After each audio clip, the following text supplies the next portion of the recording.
दोस्तों, दानवीर सूर्यपुत्र कर्ण ने भगवान श्री कृष्ण से महाभारत के युद्ध में अपनी मृत्यु के समय पूछा कि आखिर मेरा क्या दोष था। तो भगवान श्री कृष्ण ने क्या उत्तर दिया, आज इसी के बारे में हम बात करेंगे। नमस्कार दोस्तों, आपका फिर से एक बार स्वागत है हमारे चैनल में। अगर आपने अभी तक हमारे चैनल को सब्सक्राइब नहीं किया है तो जल्दी से जाके कर लीजिए और साथ ही वाली घंटी को भी प्रेस करना बिल्कुल ना भूलें। तो जल्दी से कमेंट में जय श्री कृष्णा लिखते हैं और शुरू करते हैं अपनी आज की वीडियो। दोस्तों, दानवीर सूर्यपुत्र कर्ण महाभारत का एक ऐसा वीर योद्धा था जिसकी गाथाएं आज तक प्रचलित हैं। उनके बारे में जब भगवान श्री कृष्ण और कर्ण के बीच संवाद हो रहा था, सूर्यपुत्र कर्ण ने कृष्ण जी से पूछा, मेरा जन्म होते ही मेरी माँ ने मुझे त्याग दिया, क्या अवैध संतान होना मेरा दोष था?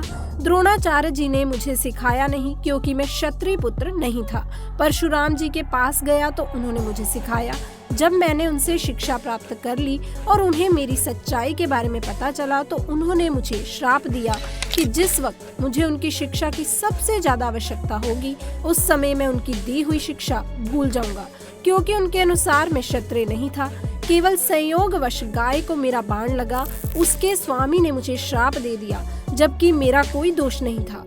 द्रौपदी के स्वयंवर में भी मेरा खूब अपमान किया गया, मुझे सूत पुत्र कहा गया। माता कुंती ने मुझे आखिर में मेरे जन्म का रहस्य बताया और उस समय भी उन्होंने मुझसे दान में अपने बेटों को बचाने के लिए कहा। जो कुछ भी मुझे प्राप्त हुआ वह सब दुर्योधन से ही प्राप्त हुआ, तो अगर मैं उसकी तरफ से लड़ा तो क्या मेरी गलती है? हे वासुदेव, मैं कहाँ गलत हूँ? श्री कृष्ण ने उत्तर दिया कि हे राधे, मेरा जन्म कारागार में हुआ। जन्म से पहले ही मेरी प्रतीक्षा में घात लगाए बैठे थे। जिस रात मेरा जन्म हुआ उसी रात में माता पिता से दूर कर दिया गया और मेरे मामा कंस मुझे मारना चाहते थे। तुम्हारा बचपन खड़ग, रथ, घोड़े, धनुष और बालों के बीच उनकी ध्वनि सुनते हुए बीता। मुझे तो ग्वालों की गौशाला मिली और गोबर मिला और खड़ा होकर चलना सीखा भी नहीं था। उससे पहले ही कई प्राणघातक हमले मुझे झेलने पड़े। उन राक्षसों से लड़ना पड़ा जिन्हें खुद मेरे मामा ने मुझे मारने के लिए भेजा था। ना कोई सेना, कोई शिक्षा नहीं, लोगों से ताने ही मिले। उनकी समस्याओं का कारण मैं हूँ। तुम्हारे गुरु जब तुम्हारे शौर्य की तारीफ कर रहे थे, मुझे उस उम्र में कोई भी शिक्षा नहीं मिली। जब मैं 16 वर्षों का हुआ तो कहीं जाकर ऋषि संदीपन के गुरुकुल में पहुंचा। तुम अपनी पसंद की कन्या से विवाह कर सके, लेकिन जिस कन्या से मैंने प्रेम किया वह मुझे कभी मिली ही नहीं। मुझे तो उन कन्याओं से विवाह करना पड़ा जिन्हें मेरी चाहत थी या जिनको मैंने राक्षसों से बचाया था। मेरा पूरे समाज को यमुना किनारे से हटाकर दूर समुद्र के किनारे में बसना पड़ा। उन्हें जरासन से बचाने के लिए मुझे ऐसा करना पड़ा। रणभूमि से पलायन करने के कारण मुझे रण छोड़ भी कहा गया। और फिर तुम यह सोचो कि अगर दुर्योधन युद्ध जीत जाता है तो तुम्हें उसका बहुत सारा श्रेय मिलेगा, लेकिन अगर धर्मराज युधिष्ठिर जीते तो मुझे क्या मिलेगा? मुझे केवल युद्ध और युद्ध से निर्माण हुई समस्याओं का दोषी ठहराया जाएगा।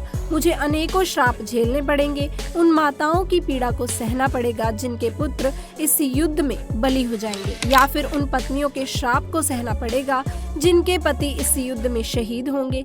एक बात हमेशा याद रखना राधे, हर किसी को जिंदगी चुनौतियां देती है। जिंदगी किसी के साथ भी न्याय नहीं करती।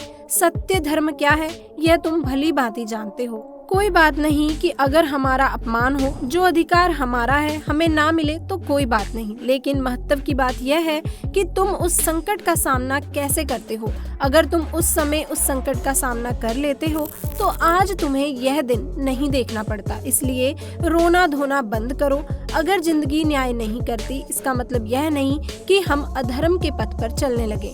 धर्म कभी भी इस बात की अनुमति नहीं देता। आज तुम्हारा वध निश्चित है और वह भी अर्जुन के हाथों। ऐसे में कर्ण ने दोबारा श्री कृष्ण से पूछा, मैं मृत्यु के लिए तैयार हूँ, लेकिन मेरे सामर्थ्य का क्या? तब भगवान श्री कृष्ण ने कहा कि तुम्हें छल से मारना पड़ रहा है। राधे, इससे ज्यादा बड़ा सामर्थ्य की बात और क्या हो सकती है? तुम्हारा रथ उस भूमि में फंस चुका है, उसका पहिया तुम्हें निकालना ही पड़ेगा। यही काल चक्र का नियम है और उसी समय छल पूर्वक अर्जुन को अंजनी अस्त्र से तुम्हारा वध करना ही होगा। यहीं से धर्म की नींव रखी जाएगी और धर्म के लिए सब कुछ करना ही पड़ता है। इसलिए अब रोना धोना बंद करो। तुम्हारे सामर्थ्य दुनिया जानती है और आने वाले युगों में तुम्हारा नाम हर किसी की जुबान जुबान पर रहेगा। तुम्हें युगों युगों तक दुनिया सूर्यपुत्र दानवीर महारथी कर्ण के रूप में जानेगी। तो दोस्तों, यह थे दानवीर कर्ण और भगवान श्री कृष्ण के बीच के संवाद, जो कि महाभारत के युद्ध के बीच में ही हुए थे। अब आपको बताते हैं कि किस तरह से अर्जुन ने कर्ण को मारा था। महारथी कर्ण के रथ का पहिया गड्ढे में धंस चुका था। यह देखकर कर्ण रथ से उतरकर भूमि से रथ के पहिए को निकालने का प्रयास करता है। तब श्री कृष्ण कहते हैं, क्या देख रहे हो पार्थ? अर्जुन कहते हैं कि मैं रथ पर हूँ केशव, और वह पैदल। तब श्री कृष्ण कहते हैं, युद्ध में रथ तो टूटते ही रहते हैं, वह महारथी है, दूसरे रथ पर क्यों नहीं जाता? तब अर्जुन कहते हैं कि यह युद्ध के नियमों के विरुद्ध है केशव। तब श्री कृष्ण कहते हैं कि अंगराज कर्ण ने कब युद्ध के नियमों का पालन किया था पार्थ? वो दुर्योधन के हर कपट का भागीदार है। जब इसी कर्ण ने अभिमन्यु के वध में सबका साथ दिया था तो अभिमन्यु भी पैदल ही था, और जब भरी सभा में दुर्योधन ने पांचाली का अपमान किया था वस्त्र चीर्ण हरण करके, तब भी यही कर्ण हंस रहा था। यह सब बातें सुनकर अर्जुन क्रोधित हो गए और दुखी होकर प्रेंचा चढ़ाकर असहाय कर्ण पर दिव्य अस्त्र तान देते हैं, और अभिमन्यु को याद करते हुए अर्जुन तीर छोड़ देते हैं और तीर अर्जुन की गर्दन को काट देता है। इसके बाद रात्रि में भीष्म पितामह के पास जाकर रोते हुए कहते हैं कि पिता, आज मैं बिल्कुल अकेला हो गया, मेरा कोई भी मित्र नहीं बचा, एक ही मित्र था, वह भी अब नहीं रहा। पितामह भीष्म कहते हैं कि राधे की मृत्यु तो उसके जीवन का प्रसाद है, उसे राधे ना कहो, वह तो कौन्तेय है, और कर्ण भी जानता है कि वह कौन्तेय है, फिर भी वह तुम्हारे पक्ष में लड़ते लड़ते वीर गति को प्राप्त हो गया। यह सुनकर दुर्योधन सन्न सा रह गया।